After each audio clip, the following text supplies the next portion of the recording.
नमस्कार साथियों, टीटीआईबी क्लासेज पर आप सभी का स्वागत है। तो साथियों, आज के 10 क्वेश्चन लेकर के हम फिर से आप सभी के सामने उपस्थित हो चुके हैं।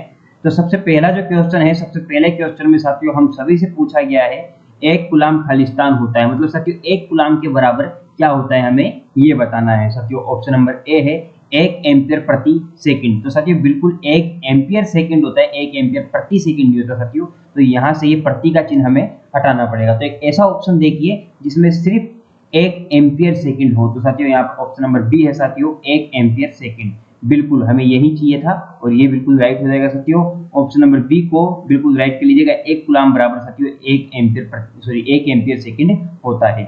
इसी के साथ नेक्स्ट क्वेश्चन है साथियों। नेक्स्ट क्वेश्चन में हम सभी से पूछा गया है साथियों, विद्युत धारा प्रवाह के लिए तैयार किया गया बंद एवं पूर्ण मार्ग क्या कहलाता है साथियों। मान लीजिए कि ये एक लैंप लगाया हमने और यहाँ से साथियों इसके अंदर फेस देना है और यहाँ से न्यूट्रल देना है। तो ये जो हमने परिपथ तैयार किया, ठीक है, बंद है और पूर्ण भी है, तो हम इसे क्या कह सकते हैं साथियों, हम इसे परिपथ कह सकते हैं। ऑप्शन नंबर डी यहाँ पर बिल्कुल राइट हो जाएगा साथियों, हम इसे परिपथ कहेंगे। ठीक है, देखिए जल के लिए भी परिपथ होता है, सभी के लिए परिपथ होता है, तो यहाँ पर विद्युत धारा के लिए भी एक परिपथ होता है साथियों। इसी के साथ नेक्स्ट क्वेश्चन में हम सभी से पूछा जा रहा है साथियों, यदि विद्युत आवेश दो वस्तुओं को एक तार से जोड़ा जाए, ठीक है, तो विद्युत धारा प्रवाहित नहीं होगी। यदि साथियों क्या होगा, ऑप्शन नंबर ए है साथियों, दोनों की धारिता समान हो। ऑप्शन नंबर बी है दोनों का तापमान समान हो। ऑप्शन नंबर सी है साथियों, दोनों का आवेश एकमात्र की मात्रा समान हो। ऑप्शन नंबर डी है साथियों, दोनों का विभव समान हो। तो साथियों यहाँ पर जो ऑप्शन नंबर जो है हमारा डी बिल्कुल राइट हो जाएगा, दोनों का विभव समान हो। ठीक है, ऑप्शन नंबर डी बिल्कुल राइट हो जाएगा। इसी के साथ साथियों नेक्स्ट क्वेश्चन में हम सभी से पूछा जा रहा है साथियों, इस क्वेश्चन में हम सभी से पूछा जा रहा है, प्रतिरोध के वर्ण कोड में लाल रंग को कौन सा मान दिया गया है। तो साथियों लाल रंग देखिए, सबसे पहले आता है काला, फिर आता है भूरा, ठीक है, फिर आता है भूरा, फिर आता है साथियों लाल। ठीक है, तो मतलब यहाँ पर तो तीसरे नंबर पर आ रहा है, लेकिन हमसे पूछा गया है कि कौन सा मान दिया गया है। तो साथियों इसका जो काले का मान होता है 0 होता है और इसका मान भूरे का मान जो होता है 1 होता है और जो हमारे लाल का मान होता है साथियों 2 होता है। तो यहाँ पर ऑप्शन नंबर बी बिल्कुल राइट हो जाएगा, 2। ठीक है, इसी के साथ नेक्स्ट क्वेश्चन है। नेक्स्ट क्वेश्चन में हम सभी से पूछा गया है साथियों, निम्नलिखित में से कौन सी सदिश राशि है। साथियों निम्नलिखित में से कौन सी सदिश राशि है। साथियों यहाँ पर जो विद्युत आवेश है ये एक अदिश राशि है, ये नहीं है साथियों। और यहाँ पर ऑप्शन नंबर बी है साथियों, विद्युत क्षमता, ये भी नहीं है। ऑप्शन नंबर सी है साथियों, विद्युत प्रतिरोध, ये भी नहीं है। विद्युत क्षेत्र यहाँ पर साथियों सदिश राशि है। ऑप्शन नंबर डी को बिल्कुल राइट कर लीजिएगा।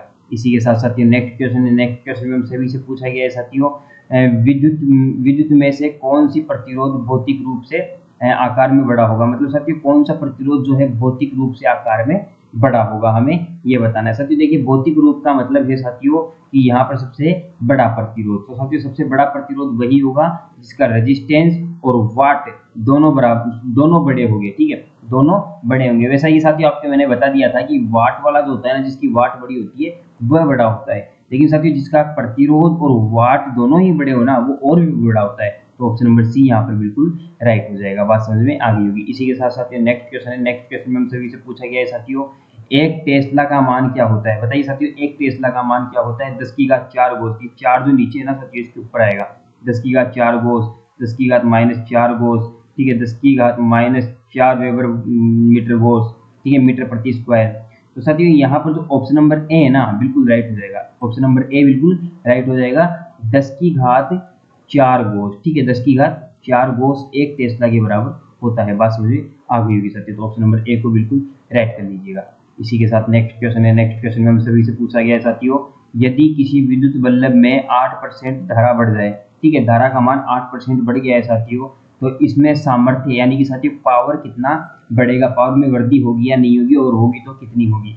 साथियों पी बराबर क्या होता है आप सभी को पता होगा, वी इंटू आई होता है। पी बराबर वी इंटू आई होता है साथियों। ठीक है, पी बराबर वी इंटू आई हो गया। तो मतलब यहाँ पर पावर जो है पावर जो है पी हो गई, और यहाँ पर बढ़ क्या रहा है, करंट बढ़ रहा है। तो एक दूसरे के बिल्कुल सीधे समानुपाती है, सीधे समानुपाती है। तो यहाँ पर जितना पावर बढ़ेगा उतना ही करंट भी बढ़ेगा, जितना करंट बढ़ेगा उतना ही पावर भी बढ़ेगा। तो यहाँ पर धारा का मान कितना बढ़ गया साथियों, 8%। तो पावर कितना बढ़ेगा भाई, पावर भी बढ़ जाएगा 8%। कितना बढ़ जाएगा, 8% बढ़ जाएगा। तो यहाँ पर साथियों ऑप्शन नंबर ए बिल्कुल राइट हो जाएगा। पावर भी कितना बढ़ जाएगा साथियों, पावर भी बढ़ जाएगा 8%। इसी के साथ नेक्स्ट क्वेश्चन में हम सभी से पूछा गया है साथियों, कौन सा आइंस्टीन, मतलब साथियों आइंस्टीन नाम का एक, सभी को पता है, एक बंदा था जो कि वैज्ञानिक हुआ करता था, ठीक है, जिसने किसी की खोज की, ठीक है, जिसने खोज करता था। तो साथियों उसने एक द्रव्यमान का एक समीकरण दिया, वो समीकरण हमें बताना है कि उनमें से कौन सा समीकरण है। तो साथियों यहाँ पर ऑप्शन नंबर ए है साथियों, E बराबर एम स्क्वायर सी, ठीक है, E बराबर क्या हो जाएगा, एम स्क्वायर सी हो जाएगा साथियों। और साथियों बी जो है, बी क्या हो गया साथियों, E बराबर एम स्क्वायर इंटू सी स्क्वायर। ऑप्शन नंबर सी है साथियों, E बराबर एम इंटू सी स्क्वायर। और साथियों डी जो है, E बराबर एम इंटू कोष्टक में स्क्वायर। तो साथियों यहाँ पर ऑप्शन नंबर ए बिल्कुल राइट हो जाएगा, और सॉरी ए नहीं होगा साथियों, ऑप्शन नंबर सी बिल्कुल राइट हो जाएगा। यहाँ पर सी के ऊपर स्क्वायर आएगा साथियों, सी के ऊपर स्क्वायर आएगा। अब यहाँ पर सी क्या है साथियों, प्रकाश की गति, सी क्या है, प्रकाश की गति। और प्रकाश की गति कितनी होती है साथियों, 3 इंटू 10 की घात 8 मीटर प्रति सेकंड, 10 की घात 8 मीटर प्रति सेकंड। ये क्या है साथियों, ये है यहाँ पर सी का मान यानी कि साथियों जो प्रकाश की गति होती है, प्रकाश की गति। और एम क्या है यहाँ पर साथियों, एम है यहाँ पर भार, क्या है, एम भार है। और साथियों ई यहाँ पर क्या है, ई है यहाँ पर ऊर्जा। तो साथियों आइंस्टीन जो है ना, ऊर्जा पर इन्होंने नियम दिया था, आइंस्टीन के हिसाब से हमारे पास ये वाला सूत्र बिल्कुल राइट हो जाएगा। बात समझ में आ गई होगी। इसी के साथ साथियों नेक्स्ट क्वेश्चन में हम सभी से पूछा गया है साथियों, लास्ट एंड फाइनल है, किसी भी सामग्री की विशिष्ट प्रतिरोध की इकाई होती है। मतलब साथियों कोई भी सामग्री मान लीजिए, लकड़ी मान लीजिए, कागज मान लीजिए, कपड़ा मान लीजिए, तार मान लीजिए, वायर मान लीजिए, कंडक्टर मान लीजिए, जो भी आप मानना चाहे वो मान लीजिए, और उसकी विशिष्ट प्रतिरोधकता की इकाई हमें बतानी है। जैसे कि साथियों वो रेजिस्टेंस होता है, ठीक है, प्रतिरोध होता है, प्रतिरोध की जो इकाई होती है साथियों वो क्या होती है, ओम होती है, ठीक है, ओम होती है साथियों। इसी प्रकार से हमें विशिष्ट प्रतिरोध की पूछी गई साथियों, विशिष्ट प्रतिरोध यानी तार का खुद का एक प्रतिरोध होता है, उसका मान हमें पूछा गया है। और साथियों ये हमेशा लंबाई पर निर्भर करता है, ध्यान रखना, ठीक है। मान लीजिए तार इतना बड़ा है तो इसके अंदर रेजिस्टेंस तो है, तो रेजिस्टेंस को तो हम ओम कह देते हैं, ठीक है। अब ये निर्भर किस पर कर रहा है साथियों, निर्भर कर रहा है लंबाई पर, और लंबाई किस में होती है साथियों, सेंटीमीटर में होती है। तो क्या बन गया इसका मात्रक, इसका मात्रक बन गया साथियों ओम सेंटीमीटर। क्या बन गया भाई, ओम सेंटीमीटर बन गया। तो साथियों ऑप्शन नंबर सी यहाँ पर बिल्कुल राइट हो जाएगा। तो ये थे साथियों आज के 10 क्वेश्चन। अगर वीडियो अच्छा लगा है तो वीडियो को लाइक, चैनल को सब्सक्राइब और बेल आइकन को ऑन जरूर से कर लीजिए। धन्यवाद साथियों, हमारे साथ लास्ट तक बने रहने के लिए आप सभी का बहुत बहुत धन्यवाद।